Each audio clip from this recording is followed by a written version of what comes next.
You may be aware of is that I have been in Edmonton for almost closing to a decade now, 10 years. I was in the West End by Masjid Rahma and the Mac Masjid, and I was teaching Qur'an over there. Since then, a few individuals, counting on fingers, few individuals have been pushing me that we need some courses and classes and things like that. Right?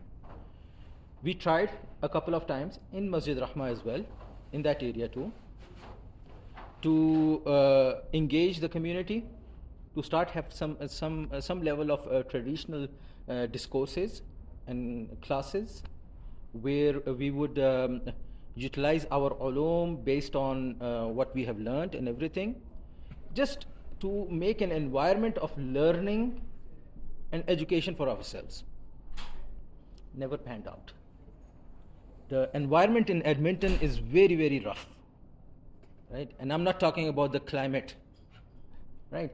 The traditional educational environment that I'm talking about is extremely challenging, to such an extent that many endeavors have been made over the past 10-15 years by different mashayikh, and almost all of them, except for illa masha'Allah, they have been able to come to fruition, right? That they could continue to develop towards higher level. So we needed to change tactics with regards to many different areas, many different types of individuals working around.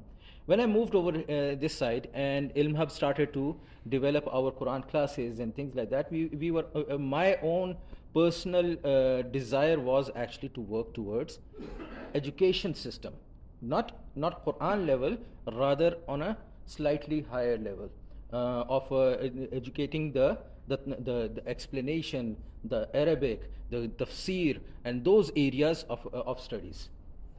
So while we continued our Quran studies, because our lifeline is from there, we also started to look into possibilities of making some kinds of systematic courses and everything. For almost about 2 years, 2.5 years, we employed a very crude form of multiple different types of courses. Not like a diploma course, not a connected course or anything like that, rather different topics and everything which would interest the people. Maybe into something into the Hadīth explanations, maybe something into Islamic finance, commerce, things like that. We tried all of them, we did everything, and mashallah, for a brief moment, they are all successful. For the brief time, they are successful.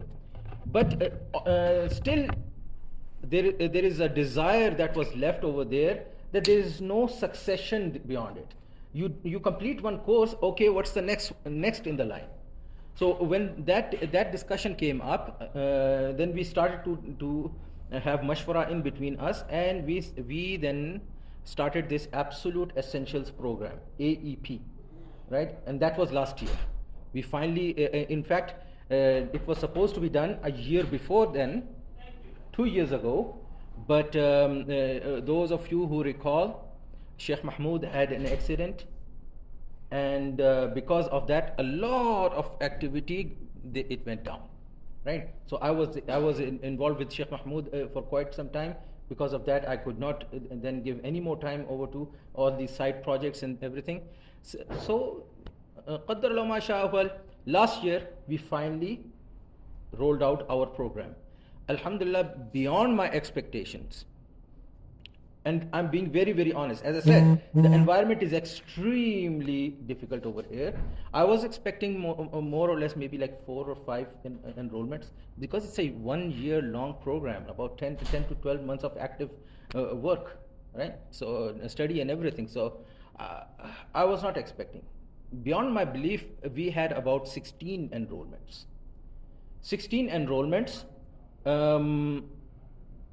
I won't go into all the names for all those who had enrolled or anything, but that's also very good. That 16 enrollment we had, and out of those 16, there were only like 3 or 4 teenagers. Remaining were all adults, right? So, but the quality or the good thing that remains is in fact how many stick around. Because the very first day, mashallah, the hall can be full, but the last day, the hall can be completely empty. And that's what has happened in the past as well.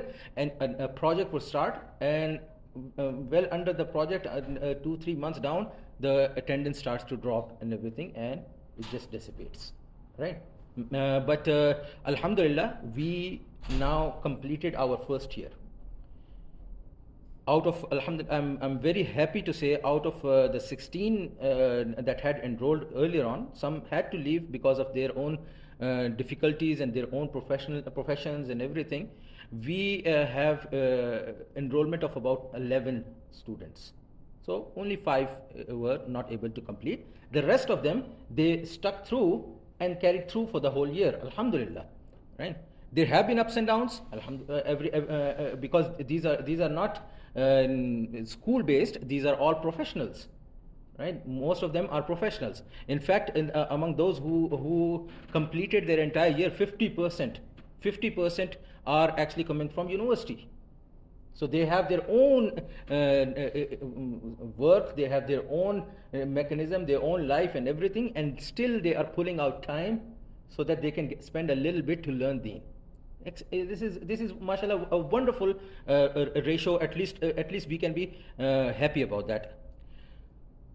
Even higher than that, alhamdulillah, couple of teenagers also stuck out for the whole time, right? Imagine now, because our teenagers, they are not sitting just idle. They've got like all these activities running around, basketball, karate, or taekwondo, and all these things. And you tell them, no, you need to still sacrifice your weekends, right? So to come and into our classrooms and everything. Alhamdulillah, 2 of them stuck out till the end. Very good, excellent, right? So this, at least as someone who was skeptical for the Edmontonian environment, I can say it's very hopeful for me, right? And I'm hoping that this is going to flow into a future with more enrollments and more successions of learning in the traditional Islamic ulum. Now, when I use this term traditional Islamic ulum, I have seen some students starts to say like, oh, this is an alim course or something like that. No, it's not. Right? We are giving Islamic discourses, but in a completely neutral environment, not in an alim setup, because we don't want the students to feel that they are going to complete like 1 year or 2 year course and then suddenly they are going to become a lama or something like that. No, for that the sacrifice is way higher, right? At this time, our courses that we were offering for 1 week, we are expecting like 5 to 6 hours of active teaching sessions, right? And then on top of that, we were expecting them to do their homeworks and to do some exercises back at home, review, because alhamdulillah, we even had the tests and exams for this as well, right? And we had assignments, and all those were involved within it. Among the courses that we actually did provide, and alhamdulillah completed, we provided Quran Tajwīd course. This is not just the practical of the Tajwīd, or rather the full science of Tajwīd for the entire year, provided by Qari Luqman Sahib. He was remotely teaching us from South Africa. We also conducted a few discourses or a few treatises, a couple of treatises with regards to the Arabic grammar. The Arabic grammar, the syntax, as well as an Arabic sarf, right? These were done as well. More needs to be done in this line, which will be continuation into the next level, inshallah, for those who will continue to take part from our classes as well. We also did a full course on Hadīth, the entire Arba'un an-Nawawi. We completed that riwayatan, dirayatan, and on top of that, we also added in a supplementary for Mustalah al-Hadith. That is the basic understanding of all the terminologies of Hadith and the basic rules with regards to them as well. Right? So those were completed as well, alhamdulillah. Not only that, our teachers also pushed over in hifz al-matan as well, to memorize the actual matan or the wordings of the hadith too. Some of them did good, others it was a completely new for them. So I mean, that's something for the first year. It's a very big positive response that quite a few engaged in it. We also did a deep dive into our ulum of Aqīda, right? And along with that, we did a fiqh of tahara as well as salah, right? So a very well-rounded curriculum for the first year. The second year is also going to follow. So when we were beginning, the name of this course again is Absolute Essentials Program. Two things were in front of me. Either we can make it into a completely basic program, right, that absolute essential, or we could make it into a program that it's an absolute essential. What if a person were to take these classes with us for 1 or 2 years, and whatever they learn, this will be sufficient for them to continue and live their life with it.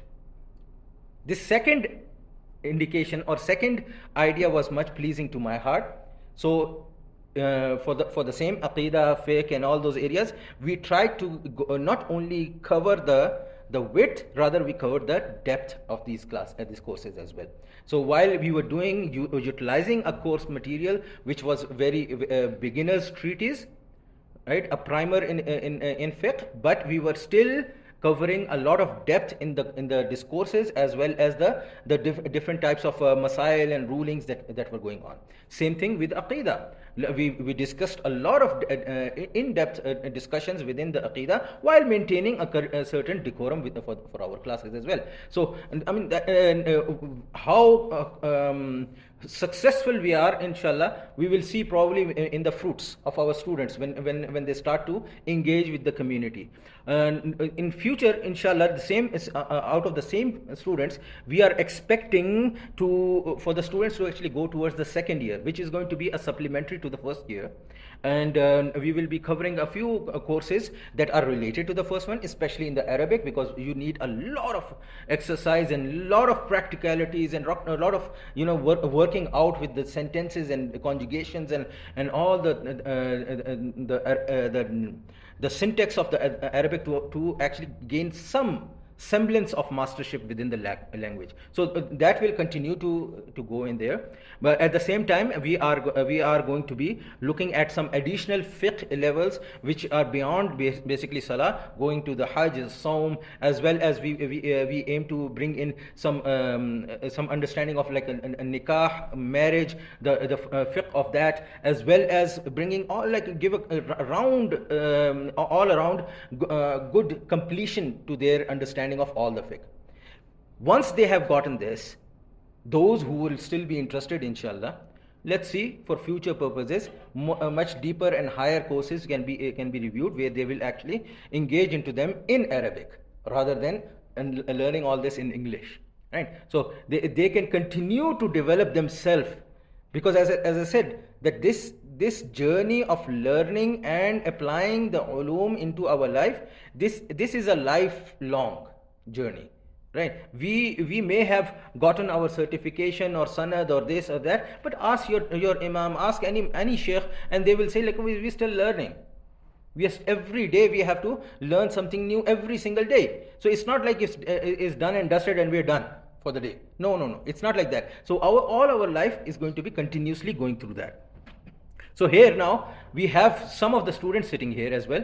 Inshallah, we will be completing that completion of the first year for them, right? And that's what our enjoyment is. Wa alaikum assalam wa rahmatullah. Right. Keeping these in mind, now you will see that one of the things that we want to develop over the next year for the second year, and while we do the second year, we are hoping that there are going to be more involvements of another new batch of first year as well, who will do this, and this silsila, this tartib is going to continue, right? So one aspect that we want to continue on in the next year is the same students who are learning, to give them some basis of some training techniques, so that they don't become professors here. Rather, at least they are able to provide for the community on a lower level, on an entry-based level, right? Most of the time, that's what we are requiring. What happens? I still remember myself in Regina when I was doing my universities. We used to have Sunday school. At that time, I was in my bachelor's at that time, and I was teaching Islamic Studies in the Sunday school, right? You ask me, where did I learn Islamic school? No, I hadn't learned anything. So it was just on the whims, because now someone has a beard and everything, yeah, he's ready to teach, right? But that was not the focus, that was not the purpose behind it, right? Purpose is that we acquire knowledge. That's the equation. You take knowledge from this end, you let it simmer in your body, you bring about the metamorphosis and change, that you start to bring it into action, and then you release it out to someone else, by giving them that same ulum that you have acquired from. So you become an instrument in the preservation, in the action, and in the dissemination of that ulum, right? That's what's required from every single one of them, according to every single one of us, their level. Some will go spend their 10 years in acquisition. Some will go spend 3 years in acquisition, right? But one who spends 3 years in acquisition, he will know that by my level compared to the one who spent almost 10 years, I cannot come onto the same standard, right? He has spent that much more company among the sulaha and the scholars and everything. Whereas I have not. We are not people of miracle such that Abu Hurairah radiallahu ta'ala spends like a 2-3 year time and he becomes the most narrated Sahabi. We don't have those kind of scholarship. I hope we do have some that is able to listen and verbatim keeps on giving out everything what they hear. Then inshallah we'll send them to memorize all the siyasata and everything. But we do whatever we can, and we expect Allah subhanahu wa ta'ala to accept it from us. This is the mantra for every single one, right? Meaning every single student, he needs to spend his time with full lillahiyat, contemplate on it and bring it into practice, and then find out what that ulum that settles in his heart, what obligation does it bring. And then he fulfills that obligation for the deen, right? That's what a Muslim is. Many times when we come to think about it, people start to ask like, but mashayikh, mashallah, they're giving all these ulum and everything, and they do so much. And see, you have to understand that the mashayikh who are doing all this, they have a religious obligation to Allah subhanahu wa ta'ala themselves. So they are not doing you much of a favor. They know their duty towards Allah subhanahu wa ta'ala. When someone who has acquired knowledge and he's sitting hand upon hand and not teaching to anyone else, the thought that is recurring in his heart again and again is, when Allah subhanahu wa ta'ala asks you, you learnt my deen and you learnt my ulum, did you teach it out? Did you went out to teach to anyone who approached you? Right? And if you didn't, why not? Okay? So that kind of accountability for him, that's his personal matter to Allah subhanahu wa ta'ala. Every student that is sitting before me right now, they need to ask their question like this, right? 1 year you have spent in the company of the mashayikh, learning from them. Everything that you have learned now, it has a haqq upon you, a right upon you. The very first right upon you for this is, how are you going to put it into practice? And the second is, once you have actually put it into practice, how are you going to disseminate towards the next class, right? It doesn't have to be that you have to become a teacher somewhere. It just has to be that you are actually carrying it out, acting it out, so that the other people learn from it. Okay? And that change must come. That change must come in every single individual, right? Imagine a caterpillar goes into its chrysalis state, right? Now don't start asking me what's chrysalis state and everything. I'm hoping you guys are from all the secular knowledge, you will know all these things, right? It goes into the chrysalis states and it metamorphoses into A butterfly. Imagine a caterpillar comes out. After his whole time sitting in there, right, contemplating and everything and all that, muraqabah and everything, and he comes out as a caterpillar. Right? You're going to say like, oh, what a time waste. Right? What a waste of time. And we were expecting like a beautiful, colorful butterfly coming out and everything, and suddenly it's the same worm that came out. Right? So now the ulum comes into your heart, it settles in there, it goes into a chrysalis state. You need to internalize it, you need to let it change your body, your mind, your thought process, your way you look at things. And then what must come out? Something good, something beautiful, something that is completely different from the person that was there before. And if that doesn't happen, that means all that time was not spent properly. This is what is expected of you. All the tulaba, all the students, this is what we are expecting of you. Now this doesn't mean, right, that you have to make visual changes. Right? It means you have to, from in your heart, you need to become a new person. A person who realizes his standing before Allah subhanahu wa ta'ala. And outwardly, it will automatically change. I personally believe that a person's heart which is sincere in itself to follow the sunnah of Rasulullah sallallahu alaihi wasallam, to follow the pleasure of Allah subhanahu wa ta'ala, when these sincerities are sitting in the heart, it is impossible that a person's habits, his outer appearance, his actions, his interaction, his talk, his walk, all of that will not change. No, it will definitely change towards the good. It will definitely start to emulate the life of Rasulullah sallallahu alaihi wasallam and those of the Sahaba. Automatically it will. Because that is exactly what the ulum of deen does. It changes you into another individual that is completely and fully submerged in the love of Rasulullah sallallahu alaihi wasallam and the Sahaba and the ulum of Islam. Has to happen. Right? So these are the du'as, these are the desires.